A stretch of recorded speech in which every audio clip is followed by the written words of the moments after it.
नमस्ते दोस्तों, स्वागत है आपका।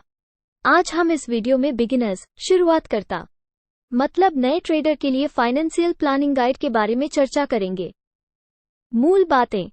फाइनेंशियल प्लानिंग में एक कार्य योजना शामिल है जो हमारे फाइनेंशियल लक्ष्यों को प्राप्त करने के लिए बनाई गई है। कोई भी फाइनेंशियल प्लानिंग एक नेतृत्व के बिना कारगर नहीं हो सकती है। एक प्रभावी फाइनेंशियल योजना वह है जो आपके धन को जानने, प्रबंधित करने और बढ़ने में आपकी मदद करती है। किसी भी प्रयास में सफलता प्राप्त करने के लिए एक योजना सबसे अच्छा रास्ता है। फाइनेंशियल सुरक्षा प्राप्त करने के लिए फाइनेंशियल प्लानिंग में आपकी सहायता के लिए एक कार्य योजना शामिल है। एक बिगिनर के रूप में आपको एक मार्गदर्शन के साथ योजना के महत्व को समझना चाहिए। सरल शब्दों में कहें, आपकी प्रभावी फाइनेंशियल योजना एक लंबे समय का ढांचा होनी चाहिए जिसका आपकी फाइनेंशियल स्थिति के साथ तालमेल है, जो आपके धन को आपकी वर्तमान जरूरतों के लिए प्रबंधित करता है तथा जो आपको एक सुरक्षित भविष्य देने के लिए आपका धन बढ़ाता है। एक योजना जो इन चरणों का पालन करता है आपको फाइनेंशियल योजना में एक बिगिनर के रूप में मदद करेगा। विभिन्न चरणों के साथ एक अच्छे फाइनेंशियल प्लानिंग की शुरुआत करने में हम आपकी मदद करेंगे। फाइनेंशियल प्लानिंग चरण 1, अपने धन को जानें। आप ऐसी किसी चीज के लिए योजना नहीं बना सकते हैं जिसे आप नहीं समझते हैं। हम सभी के लिए यह आवश्यक है कि हम अपनी वित्तीय स्थिति को समझें और यह सुनिश्चित करें कि हमारी योजना हमेशा इसके अनुरूप हो। आइए हम कुछ ऐसे चरणों के बारे में बात करते हैं जो आपकी मदद कर सकते हैं। 1. कुछ वित्तीय फाइनेंशियल प्लानिंग लक्ष्य स्थापित करें। आप कब रिटायरमेंट लेना चाहते हैं? क्या आप आने वाले 3 से 5 वर्षों में एक घर खरीदने की योजना बना रहे हैं? ये आपके फाइनेंशियल उद्देश्यों के लिए आपके द्वारा पूछे जाने वाले प्रश्नों के प्रकार हैं। उद्देश्यों के बिना आपकी फाइनेंशियल प्लानिंग दिशाहीन होगी। आप अपने धन के साथ जो कुछ भी करते हैं उसमें आपके उद्देश्य आपको एक ऐसे मार्ग को परिभाषित करने में मदद करेंगे जो संतुष्टि प्राप्त करने में मदद करता है। 2. अपने नेटवर्थ का अनुमान लगाएं। यदि उद्देश्य दिशा है तो नेटवर्थ बेंचमार्क है जिसके माध्यम से आप अपनी योजना की सफलता को मापेंगे। सरल शब्दों में, नेट संपत्ति कुल संपत्ति का योग है जो आपकी देनदारियों का कुल योग है। यहाँ बताया गया है कि आप अपने नेटवर्थ की गणना कैसे कर सकते हैं। स्टेप 1, अपनी सभी परिसंपत्तियों, नकदी और बैंक बैलेंस, निवेश, बाजार मूल्य पर आदि की सूची बनाएं। स्टेप 2, क्रेडिट कार्ड ऋण सहित अपने ऋण दायित्वों की सूची बनाएं।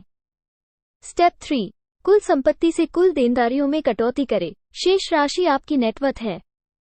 हर बार जब आप योजना बनाते हैं तो सुनिश्चित करें कि आपकी संपत्ति हमेशा आपकी देनदारियों से अधिक हो। इसके अलावा सुनिश्चित करें कि आप किसी निर्णय से पहले अपने नेट मूल्य पर किसी भी प्रभाव के लिए गणना रखते हैं। फाइनेंशियल प्लानिंग चरण 2, अपने धन का प्रबंधन करें। अब जब आप अपनी वित्तीय स्थिति को समझते हैं तो अपने धन के प्रबंधन के लिए कुछ सक्रिय कदम उठाने का समय आ गया है। आगे की चर्चा मुताबिक के कुछ कदम आप ले सकते हैं। 1. एक बजट बनाए रखें। मासिक बजट का उपयोग करना आपके खर्चों को नियंत्रित करने का सबसे प्रभावी तरीका है।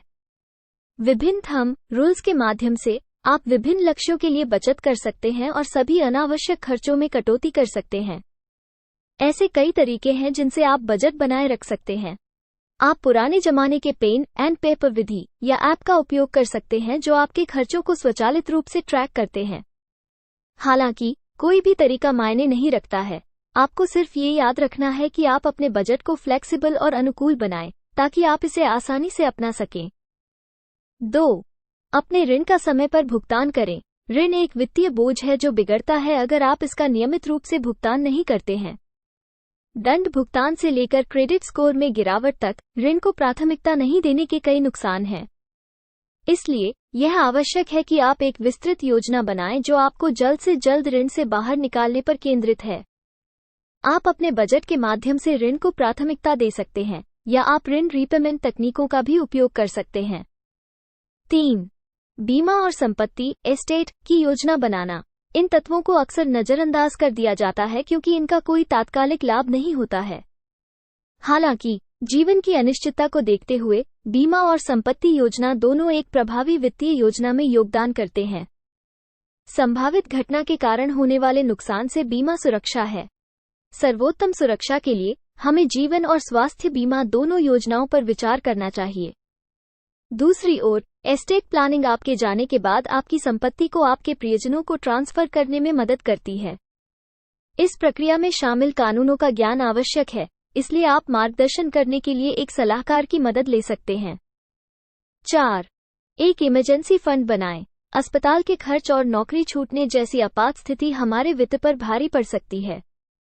खुद को बचाने के लिए हमें अपने वेतन के कम से कम 3 से 4 महीने के लिए एक आपातकालीन फंड बनाए रखना चाहिए।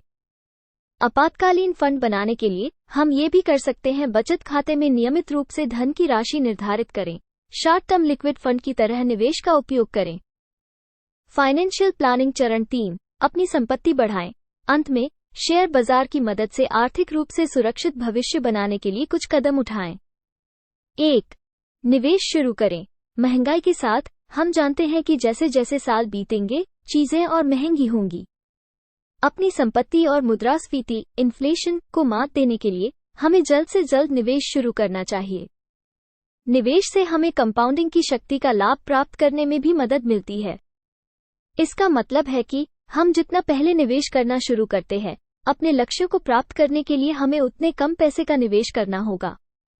अपनी यात्रा शुरू करने के लिए कई उपकरण हैं जिनकी हम मदद ले सकते हैं। 2. पोर्टफोलियो विविधीकरण डाइवर्सिफिकेशन। एक निवेशक के रूप में आपके लिए अपनी संपत्ति में विविधता लाना आवश्यक है। विविधीकरण का मतलब है कि आपको अपने पोर्टफोलियो में समग्र जोखिम को कम करने के लिए विभिन्न संपत्तियों का चयन करना चाहिए। इसके अलावा आपको ये सुनिश्चित करना होगा कि आपके द्वारा चुनी गई संपत्ति आपको अपने लक्ष्यों को समय पर प्राप्त करने में मदद करता है। आप सहायता के लिए विभिन्न एसेट एलोकेशन रणनीतियों को यहाँ देख सकते हैं। एक वित्तीय योजना जीवन भर के लिए एक सुरक्षित आजीविका बनाने में आपकी सहायता के लिए कार्य करती है। यह एक बिगिनर के रूप में आपको जटिल लग सकता है। हालांकि इन चरणों के माध्यम से आप ये सुनिश्चित कर सकते हैं कि आपकी योजना प्रभावी और आसान है। यहाँ एक बात आपको जरूर कहना चाहूंगी कि अगर आप ट्रेडर नहीं भी हो तो भी यहाँ की गई चर्चा आपको जिंदगी में आप और आपके फैमिली के लिए लाभदायी बनी रहेगी। मैं इस वीडियो को देखने के लिए ईमानदारी से आपका धन्यवाद करती हूँ। कमेंट में अपने सुझाव और प्रश्न पोस्ट करने के लिए स्वतंत्र महसूस करें। ऐसे ही वीडियो देखने के लिए हमारी चैनल को सब्सक्राइब करें। धन्यवाद।